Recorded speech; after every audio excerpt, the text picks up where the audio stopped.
middle name was Daniel. So I said, Daniel Dinosaur. Now that's the double D. Sound really cool. Daniel Dinosaur. Daniel Dinosaur. Daniel Dinosaur stood 60 feet and maybe more. He dined on trees of leafy greens. He bathed in the stream, still squeaky clean. Daniel, he had just turned 4. He played and played and played some more.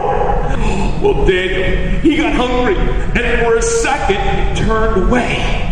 He grabbed his stack, and when he turned back, Susie had walked away. Daniel then looked high and low. He looked everywhere he thought she'd go. He looked down the stream and in between. Now what was he to do? He could not find his sister Sue. Well, Daniel then began to cry.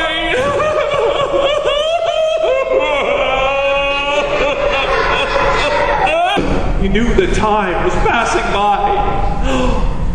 Daniel Dinosaur, a voice said from behind, I am getting too good at this game. You seek, but you cannot find. Well, Daniel quickly turned around, and there stood Sister Sue. She was playing. She thought he was too.